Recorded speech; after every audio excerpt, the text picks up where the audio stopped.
देखिए देखिए आस्था जी, आज के टाइम में नमाज पढ़ने को लेकर देखिए आप कैसा विवाद खड़ा किया जा रहा है कि अगर कोई अपने घर में नमाज पढ़ रहा है तो उसके खिलाफ भी एफआईआर की जा रही है, क्योंकि ये बाबा के राज में हो रहा है। 80 और 20 की जो राजनीति रंगरेज करते जी, हैं मैं आपको उनसे याद दिला दूं, उनसे और कोई हमारे उम्मीद हम स्क्रीन पे कभी तस्वीरें भी चल रही सुनिए हैं। एक सुनिए मिनट, तस्वीरें भी चल रही हैं। आप सुनिए, लोग जो बार बार कह रहे हैं ना घर के अंदर हम नमाज, ये बताइए कि रोज रोज अपने घर पे भीड़ लगा करके घर और घर के बाहर कोई अपना पूजा इबादत करने लग जाए तो क्या पड़ोसियों को दिक्कत नहीं होगी?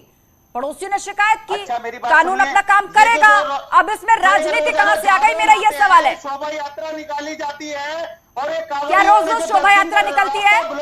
क्या उस शोभा यात्रा के कारण मुसलमान अपने घर से बाहर नहीं निकलता या निकल सकता? आपके आने जाने का रास्ता ब्लॉक हो जाता है? क्या उन पर कोई नियम कानून काम नहीं करता? दुर्भर कर दिया तुमने, देश में चलना दुर्भर कर क्या दिया। दुर्भर हो गया है? योगी जी आजादी से आप नमाज पढ़ रहे हैं, सर तन से जुदा हो रहे हैं, और आप कहाँ नमाज पढ़ने दे रहे? एक इंटेलेक्चुअल वर्ग उनको कवर फायर दे रहा है टीवी डिबेटों में बैठ के, और आप कह रहे हैं मुसलमानों का जीना दूभर हो गया है। ऐसी आजादी है किसी और देश में?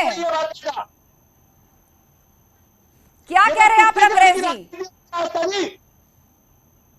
एक तबके को दबाया जा रहा है, उसे कैसे दबाया जा रहा है? मैं यही तो पूछ रही हूँ आपसे। भाई पड़ोसियों ने शिकायत करी, मामला दर्ज हो गया, कानून अपना काम करेगा, आप क्यों उस पर राजनीति कर रहे हैं? और ये जो और अगर मामले में दम नहीं पाया जाएगा तो ठीक है, सच सामने आ जाएगा। लेकिन आप लोग लोगों को भड़काने का काम क्यों कर रहे हैं? आप लोग ऐसे शब्दों का इस्तेमाल क्यों कर रहे हैं कि देश में अफरा तफरी मच जाएगी, एक खास वर्ग को दोयम दर्जे का नागरिक समझ रखा है, आजादी छीन लिया, हमारा जीना मुश्किल हो गया है। सुनिए, अरे आस्था जी, जब आप हमारी अजान से तुम्हें दिक्कत, हमारी नमाज आजान से दिक्कत नहीं है, आजान से दिक्कत नहीं है, दिक्कत लाउड स्पीकर से है, उसके शोर से है। और वो लाउड स्पीकर ना सिर्फ मस्जिदों से उतरवाए गए हैं, एक खास डेसिबल के साउंड से ज्यादा के लाउड स्पीकर मंदिरों से भी हटवाए गए हैं। लेकिन दिक्कत यह है रंगरेजी, आप जैसे लोग केवल आधी बात करते हैं और एक खास तबके को भड़काने का काम करते हैं।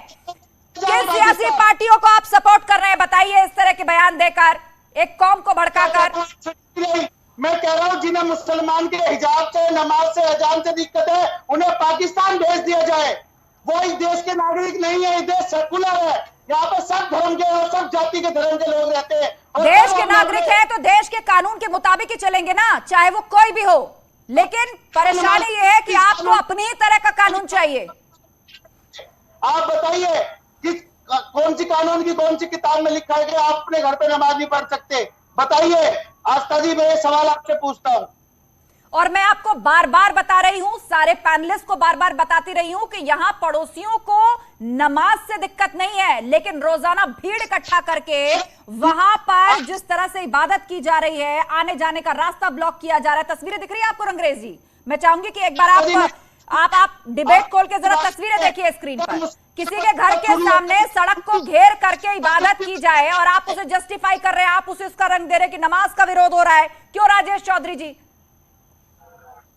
हेलो आस्था जी, मेरी आवाज आ रही है आपको? आप तब तक विजुअल्स देखिए। राजेश चौधरी देने की कोशिश हो रही है, वो दो पक्षों का विवाद है, उसमें कोई ये नहीं करना चाहिए। अब आप किसी दूसरे के घर पे रोज जाकर के क्लाउड इकट्ठा करोगे तो दिन में 2 बार नमाज अदा करोगे, किसी को भी आपत्ति होगी। अरे शोभा यात्रा निकाली जाती है, साल में 1 बार निकाली जाती होगी। किसी के घर में कीर्तन होता है तो साल में 1 बार कीर्तन होता होगा, दिन में 2 बार थोड़े ना होता है, रोज थोड़ा होता है। और जो रंगरेज जी बोल रहे थे, मैं उन्हें देख रहा था कि हमको पाकिस्तान भेज दो, ये कर दो। अरे यही देश है जिसमें सर तन से जुटा के नारे लग रहे हैं और आप आजादी के साथ घूम रहे हैं। आप देखिए, देश का बंटवारा तो धर्म के आधार पर ही हुआ था, हिंदू मुस्लिम के आधार पर ही तो देश का बंटवारा हुआ था। पाकिस्तान तो इस्लाम के नाम पर ही बना था, कोई भूल गया क्या? ऐतिहासिक बात है ये तो। मुसलमानों ने कहा हम तो जाएंगे पाकिस्तान, पाकिस्तान में भी जाकर मुसलमान वहां रह रहे हैं, वहां के मुसलमानों की हालत देखिए, और आज जो भारत में रह गए थे उनके मुसलमानों की हालत देखिए। और एक बात और कहूंगा, ये देश के अंदर 14% मुसलमान रहते हैं और देश के अपराध में 38% हिस्सेदारी इसी धर्म को मानने वाले लोगों की है। ये भी हमें देखना पड़ेगा।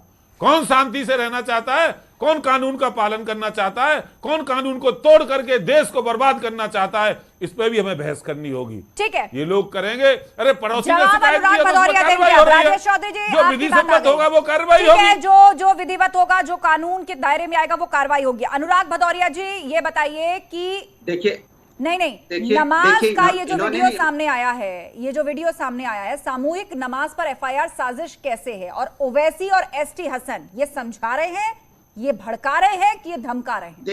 देखिए उत्तर प्रदेश में भारतीय जनता पार्टी को एहसास हो चुका है कि जमीन उनकी चली गई है, सरक गई है। अब चुनाव आने वाले हैं 2024 में, उनको सीटें वीटें मिलने वाली है नहीं। अब वो इस बात को किस तरह से मुद्दों को डाइवर्ट करें।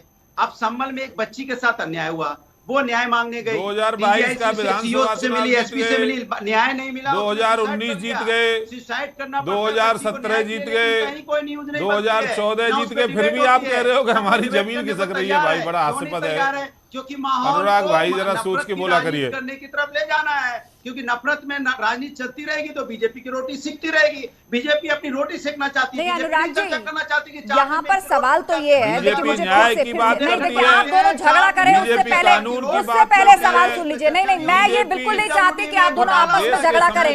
मूल सवाल से ना भटके, मूल सवाल से ना भटके। सवाल यही है कि आप कह रहे हैं कि बीजेपी सांप्रदायिक रंग दे रही है। सवाल उससे बड़ा यही है कि सांप्रदायिक रंग दे कौन रहा है, हिंदू मुस्लिम कौन कर रहा है, किसने इस बात पर राजनीति शुरू किया? आप दोनों शांत हो जाइए। पहला बयान असदुद्दीन ओवैसी ने दिया था, असदुद्दीन ओवैसी ने दिया था। डॉक्टर अब्दुल मन्नान हमारे साथ है, एआईएमआईएम के प्रवक्ता। ठीक है अनुराग जी, बात आ गई आपकी। अब्दुल मन्नान जी शांत बैठे हैं। आप अपनी बात रख चुके हैं, अब्दुल मन्नान को भी बोलने दीजिए। आपने उस बात का जवाब नहीं दिया कि एसटी हसन और असद ओवैसी भड़का रहे हैं, धमका रहे हैं कि समझा रहे हैं। अब्दुल मन्नान जी, आप इस बात का जवाब देंगे, इस मामले पर राजनीति क्यों शुरू हुई और सांप्रदायिक रंग कौन दे रहा है? ऐसा है कि भारतीय जनता पार्टी अभी जो है बीजेपी के प्रवक्ता जो बोल रहे हैं, उन्हें नहीं मालूम है कि असदुद्दीन ओवैसी जब बोल रहे थे तो उन्होंने आर्टिकल 25 की बात की। असदुद्दीन ओवैसी जब भी बात करते हैं संविधान की बात करते हैं, कानून की बात करते हैं। आर्टिकल 25 ये कहता है कि हर धर्म के लोग अपने धर्म का पालन कर सकते हैं। सुप्रीम कोर्ट ने कहा है कि जहां भी चाहे आदमी नमाज पढ़ सकता। तो फिर ये लोग जो है नागपुर का कानून लागू करेंगे क्या? असदुद्दीन ओवैसी संविधान की बात करते हैं और तुम जो है उनकी गोडसे की भाषा बोलने वाले लोग। सवाल ये पैदा होता है कि इस देश में यह होगा कि अपनी जमीन पे आदमी नमाज नहीं पढ़ सकेगा? ये कैसा कानून है? और सही कहा अनुराग भदौरिया कि आप जाके गाँव और ये सरकार नहीं रोक रही, बताते हो कि तो वहाँ के स्थानीय निवासी उस गांव में रहने वाले लोगों को आपत्ति है, सरकार को आपत्ति नहीं है। बीच में डिस्टर्ब कर रहे हैं। कंप्लेंट आई है गांव की तरफ से, कंप्लेंट आई है पड़ोसी की तरफ से, कंप्लेंट आई है सामने निवास करने वाले व्यक्ति के यहाँ से। 10 सेकंड इनको बात पूरी करने दीजिए, मैं आपको काउंटर का मौका दूंगी। कंप्लेंट नहीं की, एक एक करके आप सभी बात रखिए। देखिए सबके विचार स्पष्ट रूप से सामने आने चाहिए। अब्दुल मन्नान जी की आवाज जाएगी। अब्दुल मन्नान जी बात पूरी कीजिए, बात पूरी कीजिए 20 सेकंड में। अब्दुल मन्नान जी, तो मैं कह रहा था कि इस देश में इस वक्त लड़ाई इसकी है ही नहीं कि धर्मनिरपेक्षता और सांप्रदायिकता की लड़ाई है, हिंदू मुसलमान की लड़ाई नहीं है। अगर हिंदू मुसलमान की लड़ाई होती तो अनुराग भदौरिया क्यों बोलते इस नाइंसाफी के खिलाफ? तो यहाँ तो लड़ाई हो रही सांप्रदायिक शक्तियों के खिलाफ और यहाँ लड़ाई हो धर्मनिरपेक्षता की। और लेकिन डॉक्टर अब्दुल मन्नान, सवाल तो यही है ना कि सांप्रदायिक शक्ति आखिर है कौन? वो जो ऐसी बातों पर राजनीति शुरू करती है, वो जो लॉ एंड ऑर्डर या कानून के मसले में धर्म और जाति ढूंढती है, किसको कहना चाहिए सांप्रदायिक शक्ति? महंत राजू दास। भारतीय जनता पार्टी देखिए आ रही हूँ रंगरेज जी। राजू दास बात पूरी कर ले, उसके बाद रंगरेज जी बोले। राजू दास आप बोलिए ना। देखिए अनुराग जी, राजू दास जी को बोलने दीजिए। देखिए जिस प्रकार से कुछ कट्टरपंथी मानसिकता के लोग, जिस प्रकार से देखिए ऐसे राजनीतिक दल के लोग, सबको बराबर समय मिल रहा है, सभी पैनलिस्ट को बराबर समय। अनुराग जी, आपका नाम महंत राजू दास है क्या? आपका नाम महंत राजू दास है? बोले महंत राजू दास।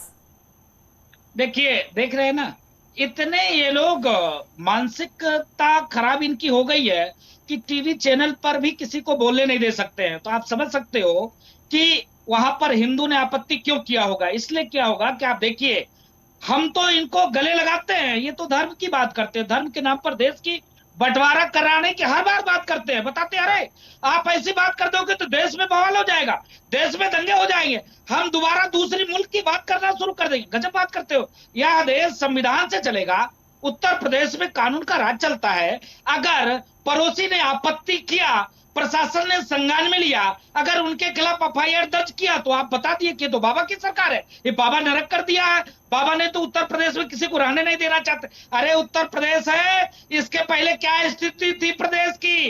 अभी अनुराग भदौरिया जी बोल रहे थे, अनुराग जी से पूछना चाहता हूं, जब उनकी शासन सत्ता, उनकी सरकार थी, आए दिन दंगा होता था। अयोध्या जैसे शहरों में कितने दुकान फूके गए, कितने बार दंगे हुए, कितने लोग मारे गए, क्या क्या नहीं हुआ? बोलिए अनुराग जी। हाँ बोलिए अनुराग जी। ठीक है राजूदास जी, अब अपने सवाल का जवाब सुन लीजिए। राजूदास जी, जब हमारी सरकार थी, हाथ जोड़ के आपसे बोल रहा हूँ, एक्सप्रेस वे बन रहे थे, मेट्रो बन रही थी, स्टेडियम बन रहे थे, हॉस्पिटल बन रहे थे, 100 डायल पुलिस सिस्टम मजबूत हो रहा था, 1090 महिला सुरक्षा के लिए बन रही थी, हमने यहाँ रिवर फ्रंट बनाया, मेडिकल कॉलेज से लेके स्कूल बनाए, हमने 108 एम्बुलेंस स्टार्ट की, जिससे आपको घर से उठा के पेशेंट को हॉस्पिटल तक ले जाए, और हर डिस्ट्रिक्ट में हॉस्पिटल बनाया, हर डिस्ट्रिक्ट को 4 लाइन से जोड़ा। हम समाजवादी लोगों ने समाजवादी पेंशन दी, हम समाजवादी लोगों ने यहाँ पे जो लाठियों से पीटा गया था, आपकी सरकार थी तो हिंदू चैन से नहीं थे, आपकी सरकार थी, आपकी सरकार। नमाज के वायरल वीडियो पर राजनीति क्यों शुरू हुई? एफआईआर एक खास वर्ग या एक खास कौम के खिलाफ साजिश या जंगल राज कैसे है? इस पर स्पष्ट जवाब अभी तक किसी ने नहीं दिया है। रंगरेज जी, आप कुछ कहना चाह रहे थे, मैंने आपको रोक दिया था बीच में। यही सवाल समझिए, जो मैंने बात कही अभी, यही सवाल समझिए। सुनिए, देखिए आस्था जी, मैं सबकी आस्थाओं का सम्मान करता हूं। अगर कोई जागरण होता है और मुसलमान भाई उसके खिलाफ अगर कोई कंप्लेंट देते हैं, क्या उस पर भी कार्रवाई होगी? मैं ये पूछना चाहता हूँ। देखिए रंगरेज जी, किसी का रास्ता रोककर, किसी की सड़क ब्लॉक करके बिना परमिशन के कोई भी आयोजन हो तो देश के कानून ये इजाजत देता है कि कोई भी शिकायत कर सकता है। रोज रोज कोई जागरण करेगा सड़क को रोककर किसी के घर के सामने बिना किसी परमिशन के, तो देश का कानून ये इजाजत देता है। राजनीति करना चाहते हैं, तुष्टीकरण करना चाहते हैं, हिंदू तुष्टीकरण की राजनीति बाबा योगी साहब कर रहे हैं, जो लोगों की समझ में नहीं आ रही, आने वाले समय में आ जाएगी। सबसे ज्यादा आप ही की समझ में आ रही है, और जो समझ में आ रहा है उससे कहीं ज्यादा समझ आप लोगों में बांट रहे हैं। यही समझ नहीं आ रहा कि आप समझा रहे हैं, धमका रहे हैं कि भड़का रहे हैं। राजेश चौधरी जी, देखिए, इनकी आदत हो गई थी पिछली सरकारों के शासन में खराब। इनको विशेष दर्जा चाहिए, अल्पसंख्यक का दर्जा चाहिए, अनेक प्रकार की सुविधाएं चाहिए, हिंदू दोयम दर्जे का नागरिक बनकर इस देश में जिए, यही समाजवादी पार्टी चाहती है।